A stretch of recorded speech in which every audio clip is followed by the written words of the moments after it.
¿Cuántos creen que Él es grande? Amén. Amén.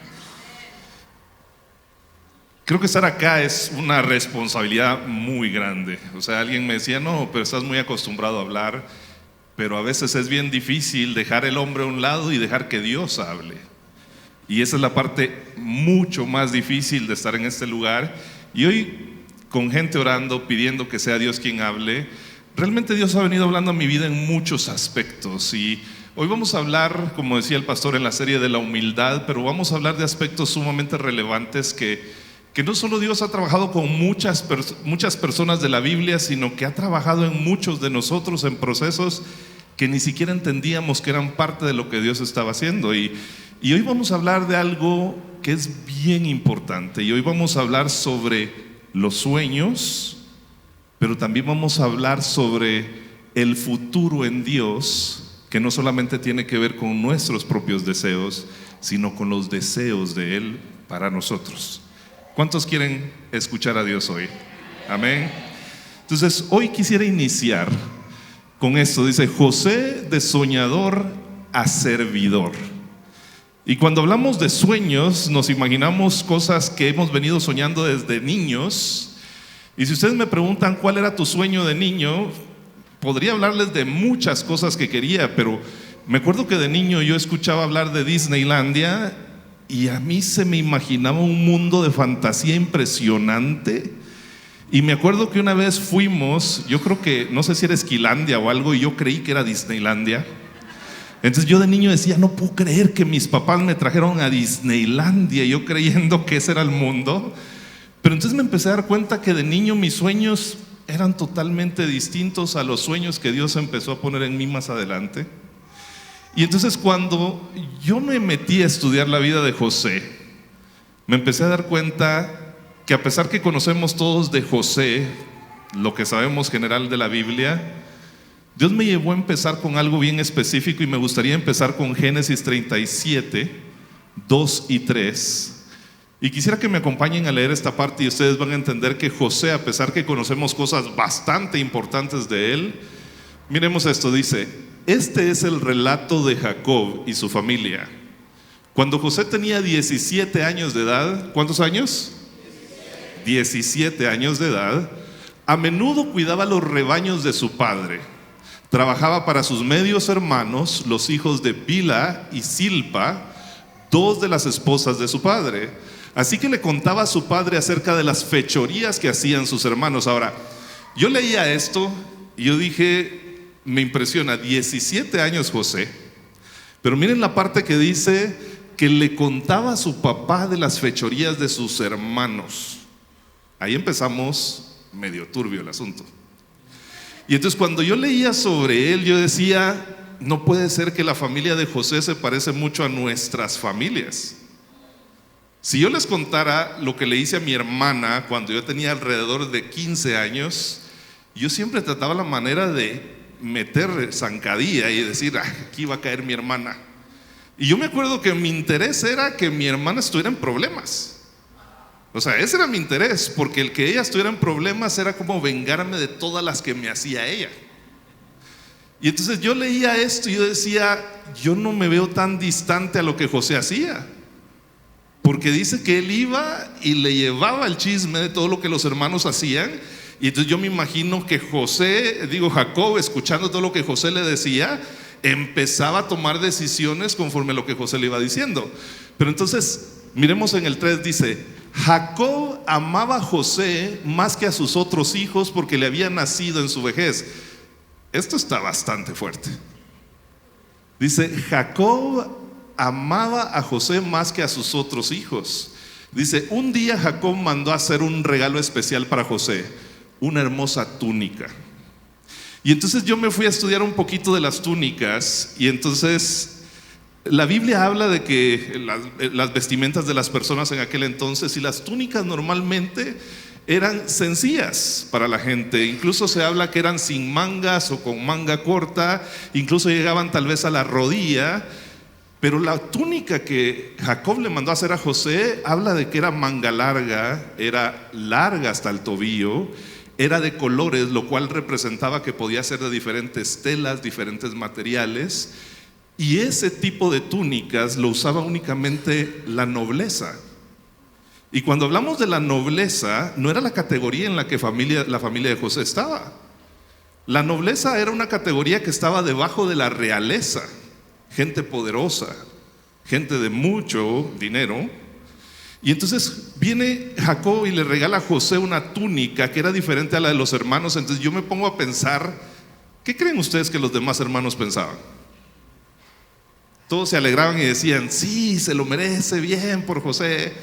Y entonces a mí me impresionaba leer esto porque yo decía, esta familia no se aleja mucho de nuestras familias. Yo no sé cómo son sus familias, pero la mía tiene sus cosas. Y cuando veo la de mi esposa, tiene más. Pero sí me doy cuenta que las familias en sí tienen cosas que no nos encantaría estar contándole a todo el mundo. Es que mira, mi familia hace esto y es que mi hermana hace. Y normalmente presentamos a nuestra familia con las cosas bonitas, pero hay muchas cosas que se llevan como lo que estaba pasando acá. Y entonces me impresionaba porque empezamos a ver a José siendo criado de una forma diferente a los hermanos. Y a veces yo me ponía a pensar, ¿qué es lo que estamos haciendo como papás al criar a nuestros hijos? ¿Qué es lo que estamos haciendo bien? ¿Qué es lo que estamos haciendo mal? Y entonces yo veo este trabajo y entonces empiezo a ver a José, porque después me gustaría que leamos el versículo 6, donde ya José viene, Dios empieza a sembrar en José diferentes aspectos en lo que es sueños. Entonces vamos a leer Génesis 37, 6. Y dice: escuchen este sueño, les dijo José. Resulta que estábamos en el campo atando gavillas de grano. De repente mi gavilla se levantó y las gavillas de ustedes se juntaron alrededor de la mía y se inclinaron ante ella. Y entonces José, contándole el sueño a sus hermanos, y les decía: es que miren, mi gavilla se levanta y las de ustedes alrededor vienen y se inclinan ante ella. Y entonces yo me ponía a pensar en esto, que José empieza a contar sus sueños, porque miren, los sueños eran de parte de Dios. El problema que había ahí es la actitud con la que José estaba viniendo a contarle a sus hermanos algo que a él le causaba mucho orgullo. Y decir: miren, es que la mía se levantaba y las de ustedes se inclinaban. No solo tenía una túnica de colores que era diferente a la de los hermanos, y todavía decirles: es que miren, yo estoy teniendo sueños donde las gavillas de ustedes se inclinan ante la mía. Entonces imaginan lo que José estaba provocando en el corazón de sus hermanos. Entonces me impresiona toda la forma inmadura que José estaba usando para contar sus sueños. Pero Dios también me hablaba de algo. A veces Dios pone sueños en ti que no se los puedes contar a cualquiera. Hay sueños que Dios empieza a sembrar en ti, que son sueños que Dios va a trabajar en ti. Y es algo entre tú y Dios. Y entonces en este caso la actitud de José empieza a ser de una forma bastante altanera. Y lo que sucede y que yo me pongo a pensar es que a veces nosotros tenemos dones, talentos y promesas, pero la forma en que nosotros los llevamos a cabo reflejan más orgullo que humildad. A veces tenemos promesas delante de Dios y venimos: pero es que a mí Dios me lo prometió y Dios lo cumple. Y entonces la actitud, en lugar de ser una actitud humilde y de agradecimiento a Dios, se convierte en un orgullo que daña. Y entonces yo no sé si tú tienes promesas de parte de Dios, no sé si tú tienes talentos de Dios, pero si Dios te lo dio, el corazón debe reflejar la humildad que Dios quiere que reflejes. No el orgullo de poder, ni el orgullo de que yo soy especial y tú no. Y entonces en esta parte, en el versículo 8 de Génesis 37, 8, dice: sus hermanos respondieron, después de que José le contaba el sueño: ¿así que crees que serás nuestro rey? ¿No es verdad?, le dicen ellos. ¿De veras piensas que reinará sobre nosotros? Así que lo odiaron aún más debido a sus sueños y a la forma que los contaba. ¿Se imaginan? Lo odiaron aún más. Y entonces yo me imagino en esa parte donde él contando el sueño, que según él, miren, con esto voy a demostrarles que Dios tiene algo especial para mí, pero lo que estaba provocando es que sus hermanos lo odiaran aún más. Y entonces yo me pongo a ver toda esta parte y digo, ¿en qué momento vemos las cosas bien de parte de la actitud de José? Y entonces me preocupa porque yo digo, a veces nosotros tenemos ciertas actitudes en las que nosotros creemos que estamos haciendo bien las cosas, pero no estamos haciéndolo bien. Y entonces, poco tiempo después, los hermanos, dice la Biblia, que se fueron a Siquem, estaban ahí apacentando los rebaños. Y Jacobo viene y le dice, José, ¿sabes qué? Ve a ver qué están haciendo tus hermanos, me cuentas cómo están. Y entonces yo quiero que tú vayas y ves que todo está bien, regresas, me dices toda la información de ellos. Entonces la Biblia dice que en lo que él va a Siquem a buscar a sus hermanos, ellos se habían ido a Dotam, que era otro lugar donde estaban apacentando los rebaños. Pero la Biblia dice que cuando los hermanos vieron a José acercarse, imagínense esto, dice que lo reconocieron de lejos y mientras llegaba tramaron un plan para matarlo. Ahora imagínense cómo estaban esos corazones. Los hermanos lo reconocieron que venía y entonces empiezan a planificar algo para matarlo. No estamos hablando de démosle una su buena manada o camorra entre todos. El corazón estaba planificando algo sumamente malo.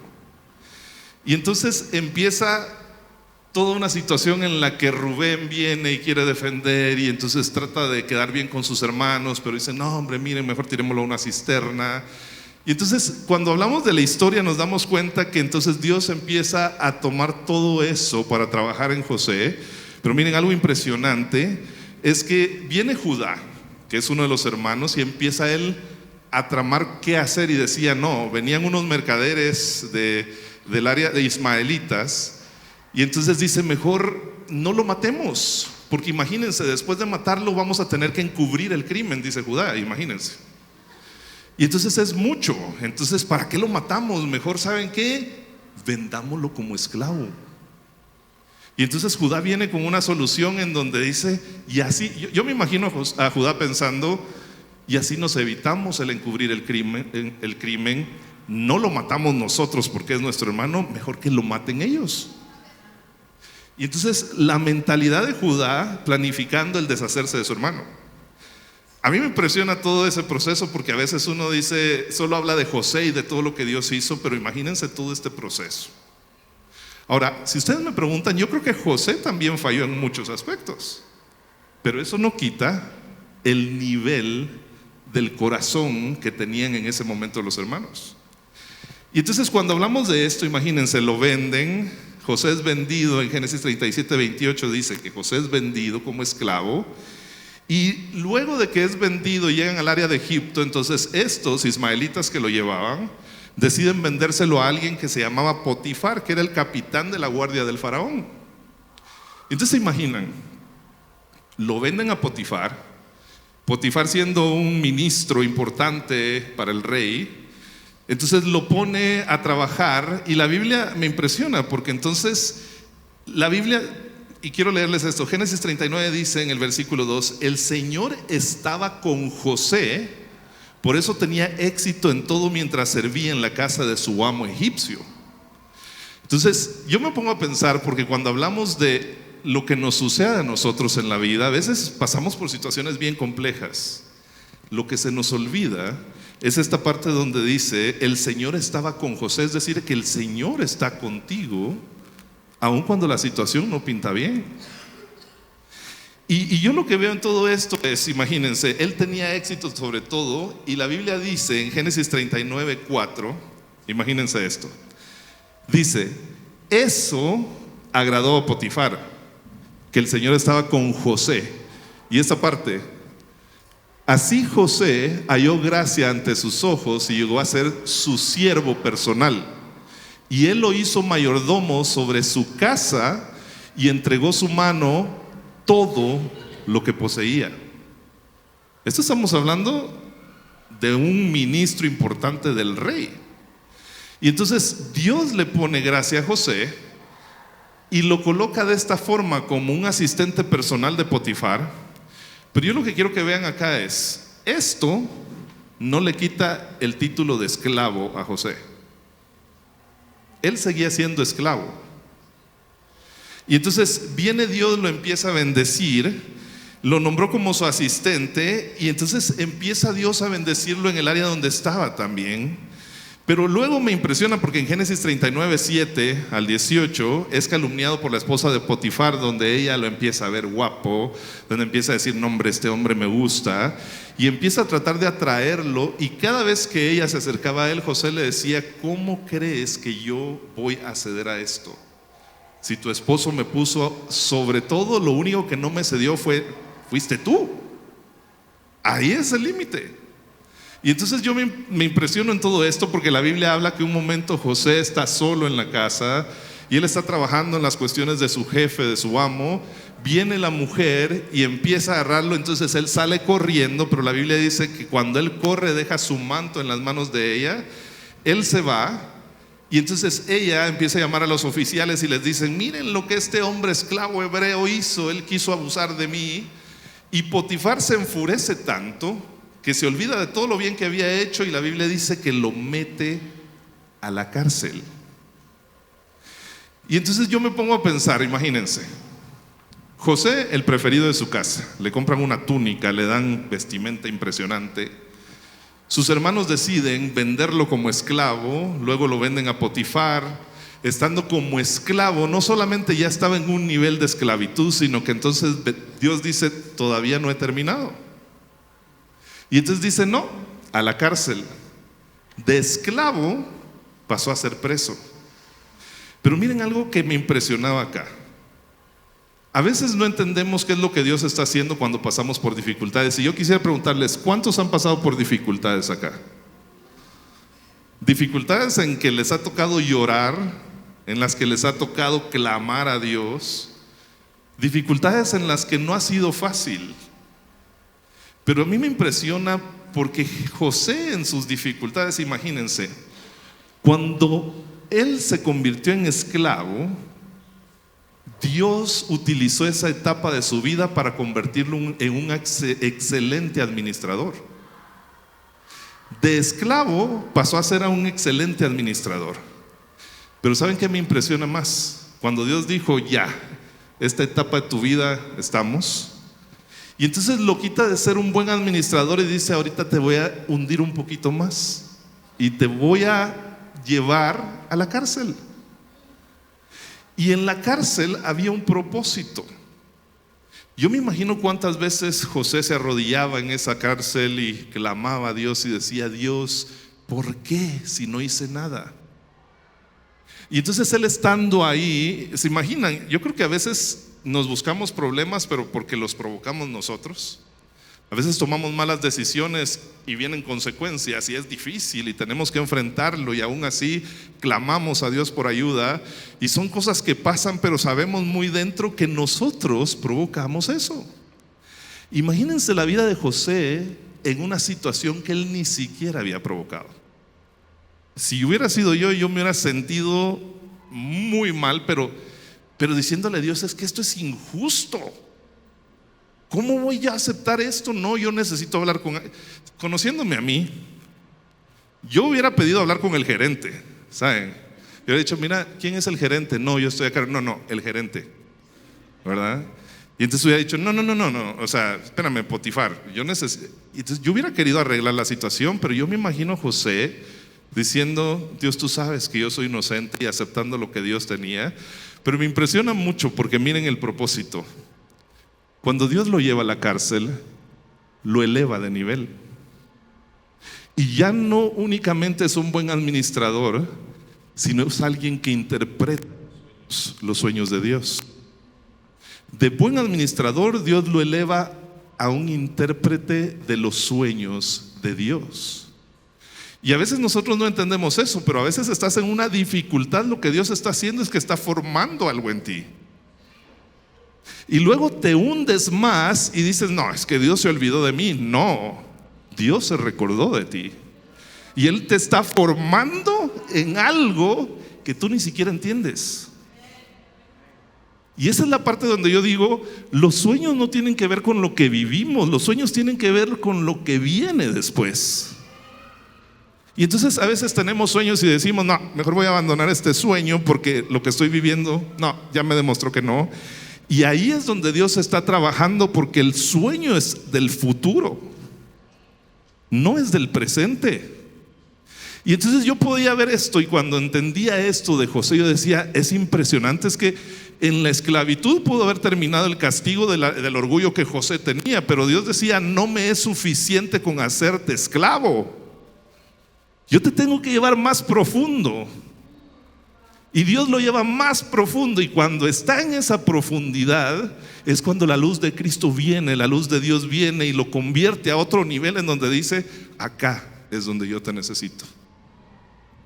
Y entonces la Biblia habla de todo lo que empieza a hacer. Imagínense, yo me imagino a José, porque José tenía sus sueños al principio, ¿se recuerdan? Incluso él tenía sueños que él solo los contaba de una forma de, miren todo lo que estoy soñando, y qué bonito era, porque él siempre estaba arriba y los demás abajo. Contar sueños así a mí me encantaría. O imagínense contar sueños donde es que tú estás arriba y yo me inclino ante ti. O sea, qué difícil. Yo esos no los contaría. Esos serían pesadillas, ¿verdad? Pero José, él estaba arriba, los demás abajo. Entonces qué bonito. Miren, les quiero contar un sueño, ¿verdad? Es que Dios a mí me usa. Y entonces ahí traemos el orgullo, y entonces lo presentamos como que el orgullo es el que viene de Dios. Y entonces a mí me impresiona esta parte, porque cuando José va a la cárcel, Dios ya no solo le da sueños, Dios le da un nivel aún mayor de poder interpretar los sueños. No solo lo que Dios le estaba dando a él, porque yo me imagino que en ese nivel José, él ya sabía que Dios estaba en el asunto. Él no podía todavía estar desesperado, perdido y diciendo, ¿qué estará pasando Dios? ¿Será que no se ha dado cuenta que me están humillando, me están engañando, me están haciendo? Y entonces veo toda esta parte, y entonces Dios lo lleva a ese nivel y habla sobre el copero y el panadero. Imagínense estos dos hombres que eran de los grandes líderes del rey, pero la Biblia dice que ellos tuvieron como un altercado con el faraón, y el faraón viene, los mete a la cárcel. Y entonces, como en ese momento que José estaba en la cárcel, el director de la cárcel ve tan bien a José que dice, no, hombre, aquí encontré quien me dirija todo esto, y lo pone como el encargado de la cárcel. Él empieza a dirigir todo lo que tenía que ver con los presos, empieza a dirigir todo lo que tenía que ver con las cárceles. Y cuando meten a estos dos a la cárcel, le dicen, ok, José, tú estás a cargo de ellos. Y entonces se imaginan dos líderes del rey en la cárcel bajo la orden de José. Y entonces ahí te empiezas a ver todo, pero es que él era un preso.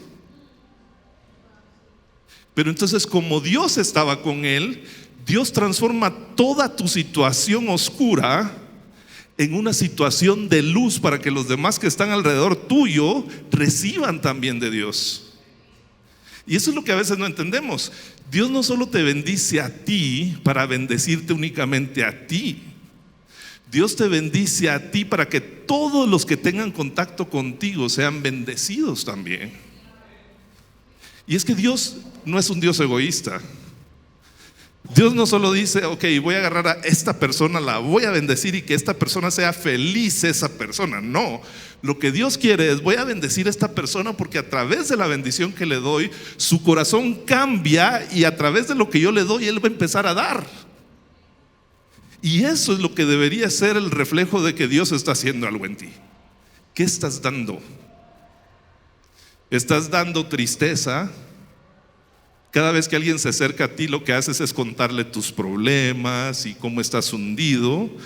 O lo que haces cuando alguien se acerca a ti, decirle, mira, no importa dónde estoy, pero yo sé en quién confío. Y eso que tú das, alguien más lo recibe, y al escucharte va a empezar Dios a trabajar en esa persona, porque la luz de Dios es así. Cuando tú lo compartes, alguien más también es restituido, sanado, transformado. Y esta parte en donde el copero y el panadero vienen y dicen, es que mira, tuve un sueño. Y el copero empieza a contar sobre lo que él había soñado. Y es bien interesante porque José viene, Dios le revela y entonces le dice: mira, eso quiere decir que en 3 días vas a salir de la cárcel, el faraón te va a restituir tu puesto, entonces vas a regresar a ser el copero del rey. Y el panadero, al escuchar, dice: yo voy siguiente. Entonces yo me imagino que eso nos pasa a todos, no me van a decir que no. Cuando a alguien le va bien haciendo algo, nosotros nos formamos para decir: entonces lo voy a hacer igual. Y a veces ese no es el plan de Dios. Pero como a este le sucedió así, entonces nosotros creemos que así es como hay que hacerlo. Y entonces el patrón de Dios para cada persona es totalmente distinto. Entonces viene el panadero, se forma y le dice: ahora voy yo. Y la Biblia lo dice, que como él escuchó lo bien que le fue al otro, él decidió contar su sueño. Y entonces le dice: mira, casualmente también 3 días después de esto te va a llamar el faraón, pero a ti te va a llevar la mala. Entonces yo me imagino al panadero en ese ratito volteando y decir: ¿qué vas a ver? O sea, no. Porque eso es lo que nosotros hacemos. Si la noticia no es muy buena para ti, no.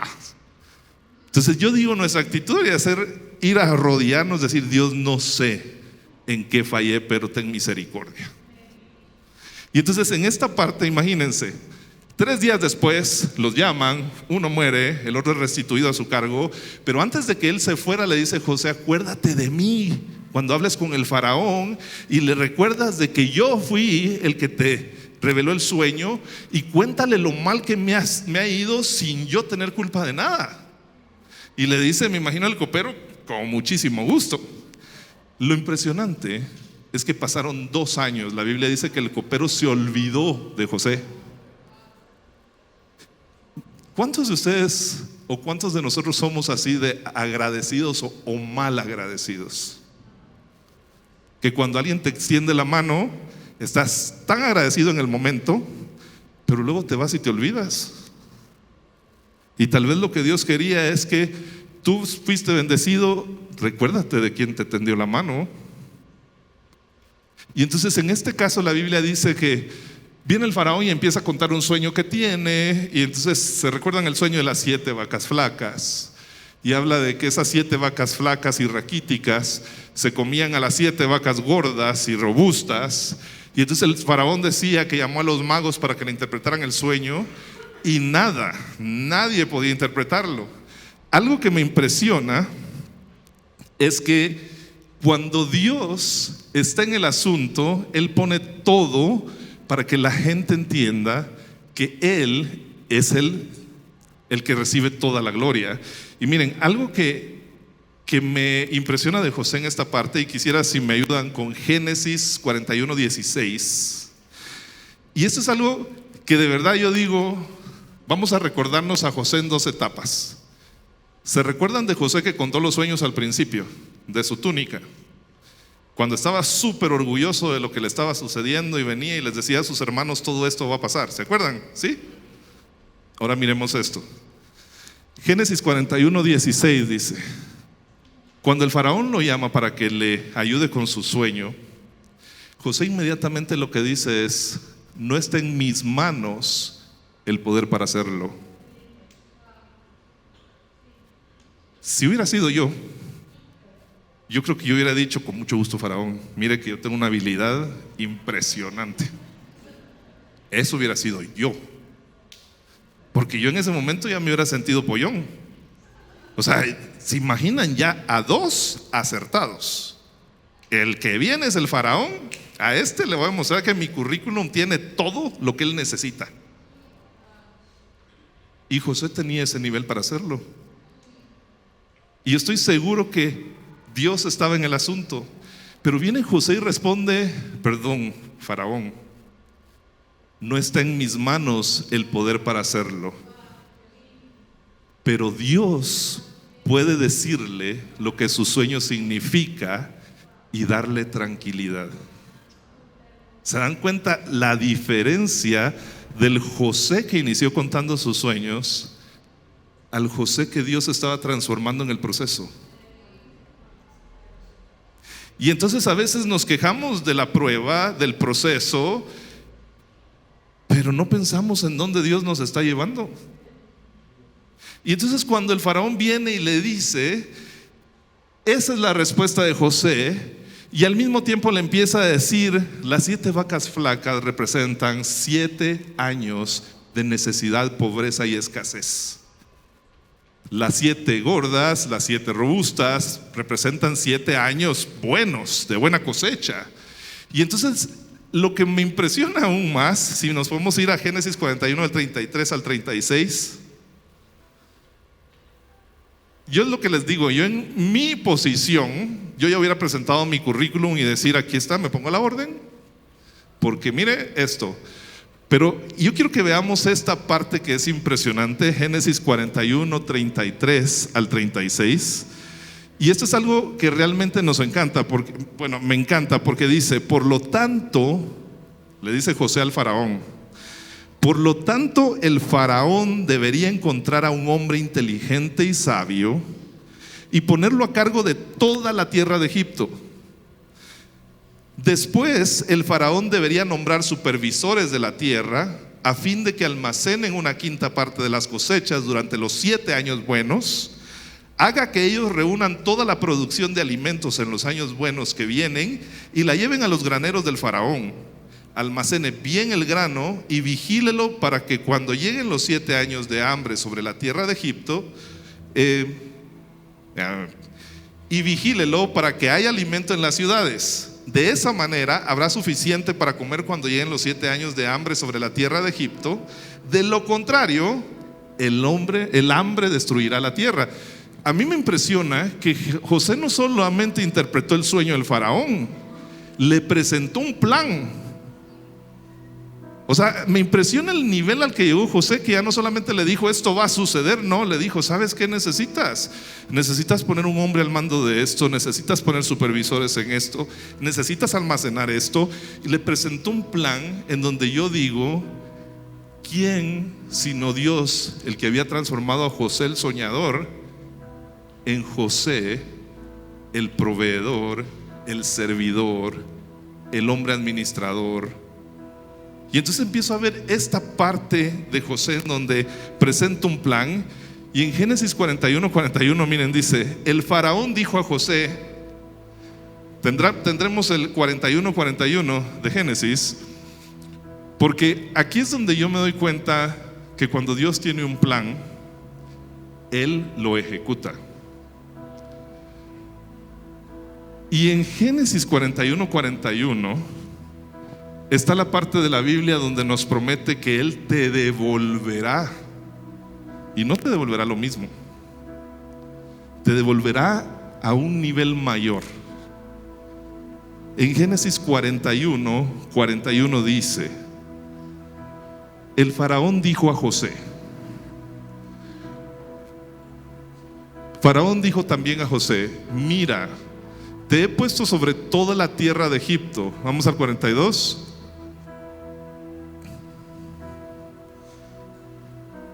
Y dice, luego el faraón,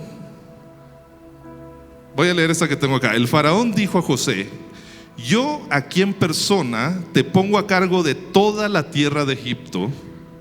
Luego el faraón se quitó de la mano el anillo con su sello oficial, imagínense, y lo puso en el dedo de José. Pero esta es la parte que a mí me impresionó. Y dice, lo vistió con ropas de lino de la mejor calidad y le puso un collar de oro. Y cuando pensamos en esto, ¿se recuerdan de la túnica de colores que tenía y que le fue quitada? La Biblia dice que sus hermanos la agarraron, mataron un cordero, mojaron la túnica en sangre, se la enviaron al papá y dijeron se lo comieron los animales, y le quitaron aquella túnica que tenía tanto valor para José en ese momento. Y si él hubiera sido berrinchudo delante de Dios, decir, no, es que esa era mi túnica.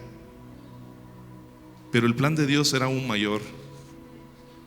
Ya no le puso una túnica de colores. Y cuando hablamos de lo que Dios restituye, va más allá de lo que podemos esperar. Va más allá de lo que podemos entender. Y esa parte donde dice, lo vistió con ropa de lino de la mejor calidad, ya no era de nobleza, estamos hablando de realeza. Le quitaron la ropa de noble, pero le pusieron la ropa real. Y le dieron un nivel que ningún otro hombre tenía en Egipto, que era ser el segundo debajo del rey. Y entonces me impresiona esta parte, porque entonces viene todo el proceso en el que Dios empieza a trabajar en José, ya no como el hombre orgulloso que era al principio, sino como el hombre que Dios había transformado para reinar Egipto.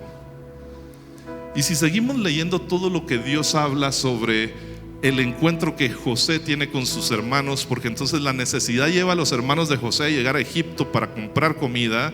Él es el administrador, y la Biblia habla que llega un momento en el que José estaba ante sus hermanos, y dice la Biblia que él no pudo contener su llanto. Entonces lo que hace es que se va del cuarto, se va a su dormitorio, y él empieza a llorar y a llorar, porque sus hermanos, aquellos que lo habían vendido, habían llegado ahí.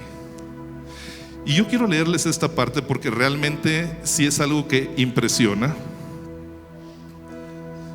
Génesis 45 del 3 al 5. Dice José a sus hermanos cuando están en el lugar, dice: soy José, dijo a sus hermanos. ¿Vive mi padre todavía?, les pregunta. Pero sus hermanos se quedaron mudos. Ellos creyeron que él estaba muerto. Entonces dice, se quedaron mudos, estaban atónitos al darse cuenta de que tenían a José frente a ellos. Pero ahí no termina, miremos el siguiente. Por favor, acérquense, les dice José. Imagínense esta actitud.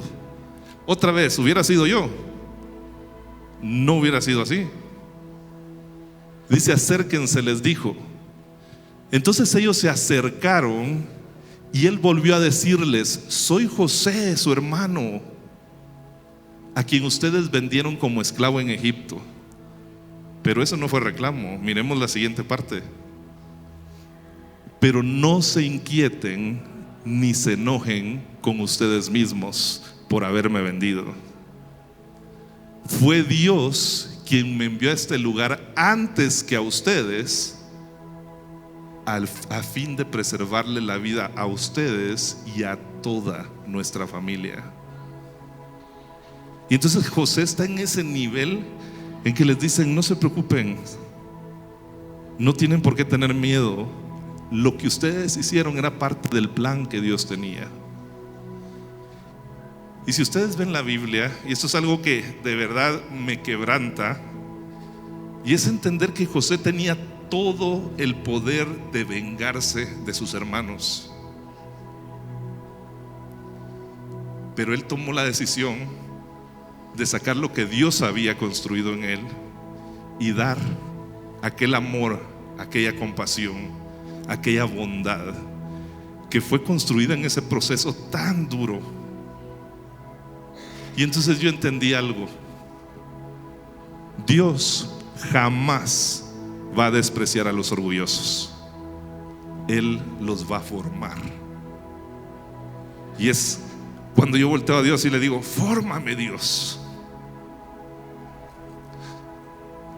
Y esta parte de José realmente me impresiona, porque si nos ponemos a pensar en lo que Dios hizo, Dios tenía un plan y se lo fue revelando a José en cada etapa de su vida, en donde la situación era compleja y difícil. Pero llegó al punto en donde muere su papá, y en ese momento dice la Biblia que sus hermanos se tiran al suelo a los pies de José a clamar por misericordia, y le dicen: hermano, no nos mates, ahora que murió nuestro padre, tú te vas a vengar de nosotros. Y la Biblia dice que José se pone a llorar y les dice: levántense, ¿cómo creen? Si todo esto era parte de lo que Dios hizo para preservar la vida de nuestras generaciones. Y entonces él estaba en un nivel de compasión, y cuando hablamos de eso podemos entender que la vida de José era el reflejo de la vida de Cristo, porque fue humillado, fue rechazado, fue exaltado, y fue usado para salvar vidas. Y entonces es lo que yo digo: Dios, yo quiero ser como Jesús, en donde probablemente pase por situaciones difíciles, pero realmente tenemos que entender que el propósito que Dios tiene para ti y para mí no es salvarnos nosotros mismos, es que otros se salven a través de nuestra vida. Yo quiero invitarte, yo no sé en qué etapa te encuentras, si estás en la etapa de sueños, si estás en esa etapa en donde tienes sueños pero hay falta de humildad, puede ser que ahí estés y no pasa nada. Puede ser que estés en la etapa en la que estás en la cárcel y el proceso no lo entiendes, y estés en una situación humillada donde dices: Dios, ya no aguanto. Y puede ser que estés en una etapa en donde estás en una posición de poder donde puedes decidir: o tomo venganza o tengo misericordia. No importa en qué etapa tú te encuentres, lo que Dios hoy quiere hacer es que te quiere llevar al lugar donde Él te quiere en el futuro, donde está el final de tus sueños, que son los sueños de Dios. Y hoy quiero invitarte a que te pongas de pie y que empieces a presentarle a Dios donde tú te encuentres en la etapa de tus sueños. Si estás apenas soñando, pero tu corazón todavía está un poco alejado de Dios, o si te encuentras en la cárcel sufriendo procesos que no entiendes y tú dices: Dios, ¿qué es lo que estás formando en mí? O si estás en un momento donde puedes o tomar venganza, pero tú quieres tomar misericordia o decidir por misericordia, y hoy te pido que lo pongas delante de Dios. Así como Dios tomó a José en su vida cotidiana, en su vida inmadura, de los 17 años que tenía cuando inició todo, a los 30 años que tenía cuando tomó posición como el segundo en Egipto, fueron muchos años los que Dios utilizó como un proceso de perfección en la vida de José. Así que hoy preséntalo delante de Dios. Y si tú estás alejado de Dios y lo que quieres es regresar a Dios y decir: yo quiero iniciar con mis sueños delante de ti, Señor, hoy es el momento, y te invito a que pases acá y que pongas tus sueños delante de Dios y que digas: Dios, no es mi forma, es la tuya, Señor. Y Dios hoy te está viendo, y te está viendo con amor. Y de alguna forma Él no solo te está hablando a ti, me está hablando a mí también. Y hay gente ahí que está con el deseo de regresar al Padre, pero tiene un temor en el que dirán, en el que van a pensar. Y yo te digo, importa más lo que Dios piense. Así que hoy, con nuestros ojos cerrados, vamos a clamar al Padre y decir: Dios, hoy venimos delante de ti, Señor, reconociendo que como humanos nosotros no podemos, Señor. Nuestros sueños, Señor, probablemente no van a llevar el proceso que yo creo que deben llevar, sino deben llevar el proceso que tú sabes que deben llevar, Señor. Y hoy te pongo los sueños de todas las personas que están acá. Tú les conoces, Señor, y tú conoces su corazón, y tú sabes en qué etapa se encuentran, Señor. Pero yo quiero pedirte que empieces a darles esas pruebas de tu amor, en donde la Biblia habla de José y dice que él tenía éxito porque tú estabas con él en todo. Y hoy te queremos pedir que tú hagas lo mismo con tus hijos, Señor. Todos los sueños, todas las etapas, tanto en la etapa de orgullo como en la etapa que los vas a llevar, Señor, sean guiadas por tu Espíritu Santo, Señor. Hoy queremos darte gracias, Señor, porque creemos en un Dios bueno, creemos en un Dios que todo lo puede, y porque el mismo Dios de José es el mismo Dios que está operando en este lugar, Señor. Creemos en ti y glorificamos tu nombre, Señor, porque tú eres bueno y porque tu misericordia es para siempre. Vamos a darle un fuerte aplauso a Dios. Amén.